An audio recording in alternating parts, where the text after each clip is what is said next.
Hello friends, कैसे हैं आप सब। उम्मीद करती हूँ और प्रे करती हूँ कि आप सब बहुत अच्छे से होंगे, बहुत खुश होंगे। तो चलिए आज इस वीडियो में करेंगे क्लास 6 से चैप्टर 11 मुकदमा हवा पानी का।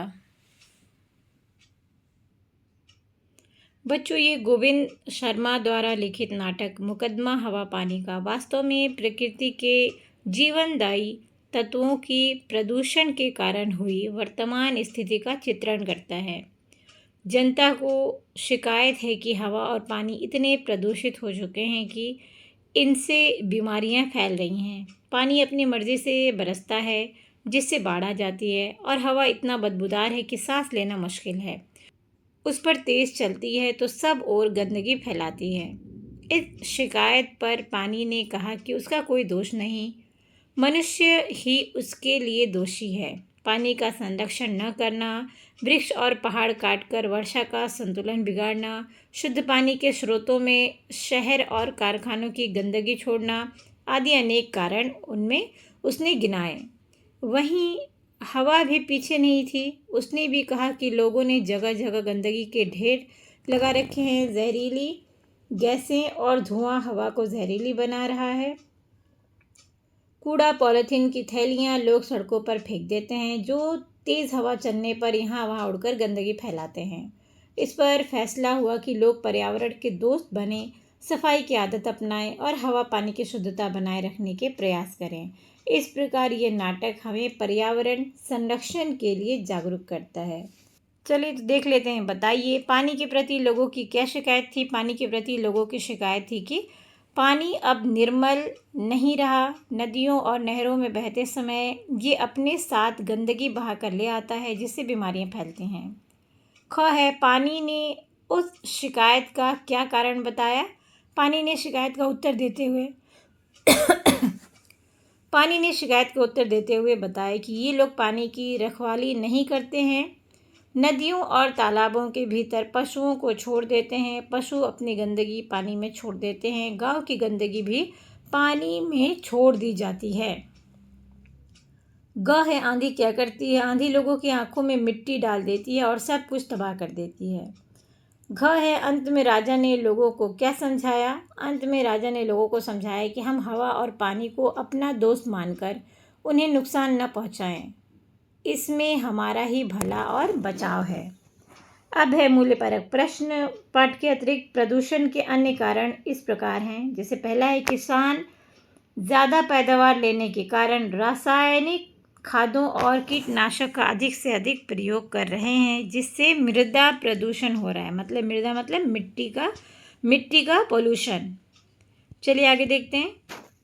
वायुयान, रेलगाड़ी, परमाणु विस्फोटक आदि से ध्वनि प्रदूषण हो रहा है, नॉइस पोल्यूशन। परमाणु हथियारों के विस्फोट से रेडियोधर्मी प्रदूषण हो रहा है। मानव के जीवन में नैतिक मूल्यों के क्षरण से नैतिक प्रदूषण हो रहा है, जिससे समस्त मानवता त्रस्त है। अब इसका उपाय देख लेते हैं। अधिक फसल लेने के लिए रासायनिक खादों के स्थान पर कई भाई जैविक खादों का प्रयोग कर सकते हैं।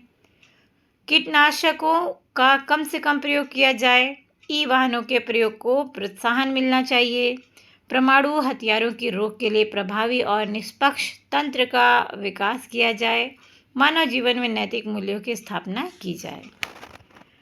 अब देख लेते हैं। लिखिए उचित विकल्प पर सही का निशान लगाइए। पानी कौन दूषित कर रहा है? मनुष्य। कारखानों से निकली गैस से कहाँ के लोगों की मौत हुई थी? भोपाल। अब है गद्यांश पढ़कर प्रश्नों के उत्तर लिखिए। जो बादल डैश डैश संभव है। अब इसमें पहला, ये बातें कौन किससे कह रहा है? ये बातें पानी राजा से कह रहा है। लोगों के घर क्यों डूबेंगे? लोगों के जलाशयों, पोखरों और तालाबों में घर बना लिए हैं, इसलिए लोगों के घर डूबेंगे। उसके सुस्ताने की पुरानी जगह कौन सी हो सकती है? नदी, जलाशय, झील आदि उनके जल के सुस्ताने की पुरानी जगह हैं। मतलब बरसात के बाद पानी कहाँ इकट्ठा होता है, कहाँ रुकती है? तो ऐसी जगहों पे तो रुकती है, नदी में, जलाशय, तालाब, झील। चलिए आगे बढ़ते हैं। संक्षेप में उत्तर लिखिए। पानी ने बरसात न होने के क्या कारण बताएं? पानी ने पहाड़ और जंगलों के काटे जाने को बरसात न होने का कारण बताया। हवा का क्या काम है? हवा का काम है हर पल बहना, जिससे लोग सांस ले सकें।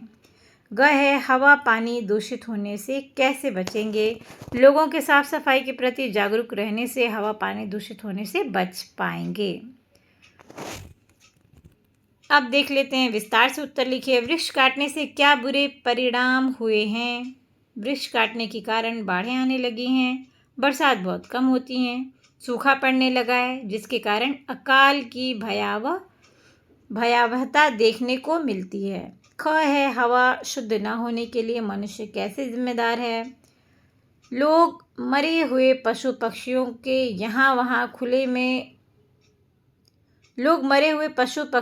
यहाँ वहाँ खुले में डाल देते हैं जिसके कारण हवा बदबूदार हो जाती है। कारखानों की जहरीली गैसें भी हवा में मिलकर उसे प्रदूषित कर रही हैं।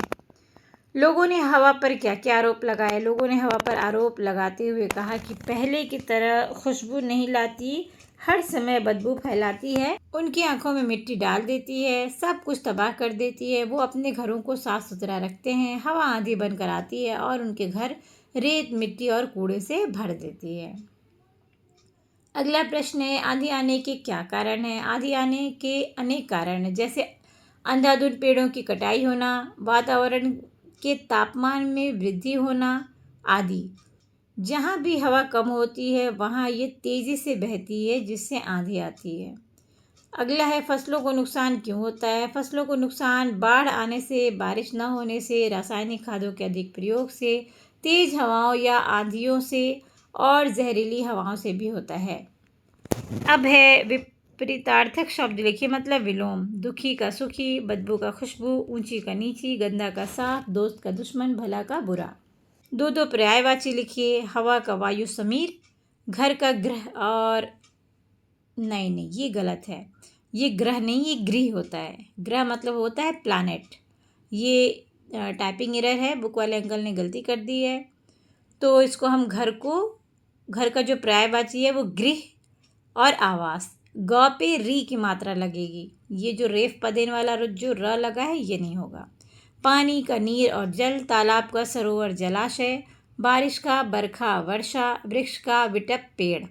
चलिए नीचे लिखे वाक्यों में क्रिया विशेषण रेखांकित कीजिए।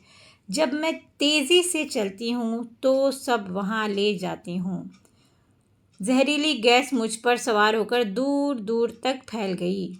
ग है ठंडी हवा कभी कभी चलती है। घ है बहुत खा लिया अब रुक जाओ। आगे नीचे लिखे शब्दों के अर्थ स्पष्ट करते हुए वाक्यों में प्रयोग कीजिए। ग्रह, चंद्रमा पृथ्वी का निकटतम ग्रह है। देखिए अब यहाँ पे इसने कर दिया ना ग्रह, समझ आया। ये प्लैनेट के बारे में कहा जाए। ग्रह लिखा तो हमने प्लैनेट लिख दिया, और अगर हमने गृह लिखा तो वो घर का पर्यायवाची। उद्धार, श्री राम ने अहिल्या का उद्धार किया था। क्रम, इन पुस्तकों को क्रम में लगा दीजिए, मतलब सीक्वेंस में। गृह, देखिए ये गृह आ गया।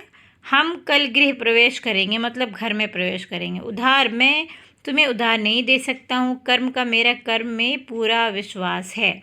तो बच्चों इस वीडियो में इतना ही। उम्मीद करती हूँ कि ये वीडियो आपके लिए हेल्पफुल होगी। मिलेंगे अगले वीडियो में अगले चैप्टर के साथ। तब तक आप सब पढ़ते रहिए, आगे बढ़ते रहिए। अलविदा।